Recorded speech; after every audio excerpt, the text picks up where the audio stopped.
Hello everyone, this is Tom and Robin's Garden, Hillsboro, New Hampshire. Give you a tour of our newly planted garden. It's June 2nd, 2020. This is going to be before everything really starts producing, but it gives you an idea of what we have planted. This bed is all onions. You have Elsa Craig, Walla Walla, Red Wing. I also have leeks in this bed. This bed has some herbs, has dill, Greek oregano, parsley, some more dill, leeks, more onions, leeks again. These two beds have our annuals for cut flowers. Right here we have our ornamental grass called Frosted Explosion, really pretty. We have some dahlias here. A few celosias, pampas plume. These are ornamental millet. They're going to get very tall and have long green tassels of flowers. Some more millet over there. And the rest of the bed is all Rudbeckias, Cherokee Sunset, and Indian Summer. Very nice, easy to grow, and makes great cut flower. This bed contains Ageratum, Blue Horizon. And the rest of it is Salvia, Victoria Blue, and Blue Better. Lovely blue flowers, great in bouquets.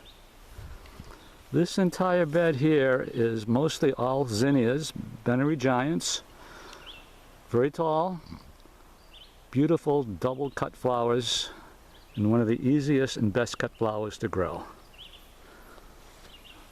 This bed here is a bed of tomatoes, peppers, and eggplants. Off to a good start. This bed here contains a variety of different cut flowers. This is sea holly, starting to get tall. We have drumstick alliums, and the rest of the bed is pretty much devoted to lilies, Asiatic and Orientals. Fantastic cut flower, very tall, anywhere from 6 to 9 flowers per stem, very large. The Orientals are super fragrant. This area here has balloon flowers. Will get very tall, and the flower and the buds look like balloons, and they'll open up into gorgeous blue flowers. Some more lilies here. Very easy to grow. The only problem is the lily leaf beetle, which is a non-native. Easy to spot because it's fire engine red, but can be very damaging to your lilies. They'll eat the foliage, and then their larvae will cause more damage. They cover themselves in their own excrement, so kind of gross, but you gotta get out there and hand pick them all. We don't use any chemicals or pesticides here, so gotta be diligent. But if you are, you're gonna have some of the most fantastic cut flowers out there.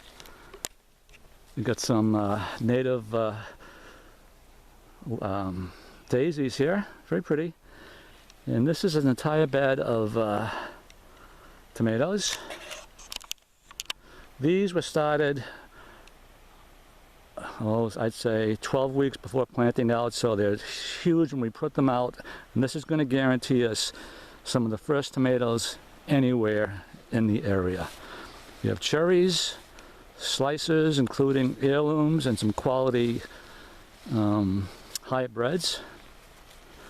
And we'll walk over here. This is a bed of snap peas growing up trellis. You can plant these out as soon as the soil warms up, early spring. Great eating right off the vine or with the dip. Bed in the back contains brassicas. We had to cover it with a shade cloth to keep the cabbage moth out, which lays eggs on the leaves, and the eggs hatch out into caterpillars or worms, and that can do a lot of damage. Bed right here contains sunflowers. We'll have fully double fluffy types and the single types. Very nice, beautiful flowers. And I'm not sure if you can see, but we have our one bed devoted to green beans. These are the French fillet types. And this area will be planted with a second crop in a couple weeks. More jumbo tomato plants, flowering, and little tomatoes already forming, and it's only June 2nd. We have this bed not planted yet, but it will be containing our melons and cantaloupes. Under the floating roll covers are cucumbers. The covers protect them from harsh weather and keeps the cucumber beetle out, which can transmit a disease. So we keep that on until the flowers start, then take it off so they can be pollinated naturally. Another bed of peas and beans actually, and climbing beans. Another bed of tomatoes. You cannot have enough tomatoes. Over here we have a bed devoted to beets and Swiss chard. That bed is fava beans and they're doing great. You can plant those really early and they're already over a foot tall. This bed pretty much is devoted to snapdragons. These are all double type, tall double types. Beautiful in bouquets, florists love them. Next bed is a little mix of everything. We have levelized bleeding, red and green. There's gomphrena, fireworks. And the rest of the bed is devoted to China asters. These are the double types, peony and tiger paw varieties. Beautiful flower, one of my favorites. Next bed behind it is an entire bed devoted to winter squash, zucchinis, and summer squash. Again with the roll covers to protect them from the weather and insects. And we'll swing around and we'll see a bed here with carrots starting to grow. The tops anyways. Hopefully we'll get some nice carrots. Nothing like a carrot right out of the ground. This bed is devoted to potatoes. You can see they're starting to come up through the soil, and as they get taller we'll fill them up with more soil. Another entire bed devoted to potatoes. Actually there's several. Nothing like potatoes right out of the ground. The potatoes you get at stores are grown with a huge amount of chemicals, so it's one of the worst vegetables you can get because of the chemicals on it. And we'll go down this way, and we have two large beds devoted entirely to garlic. We have 4 varieties.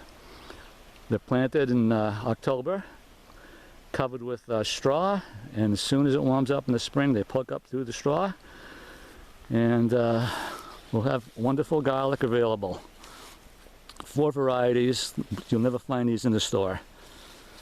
And off in the distance, those purple flowers are alliums, purple sensations.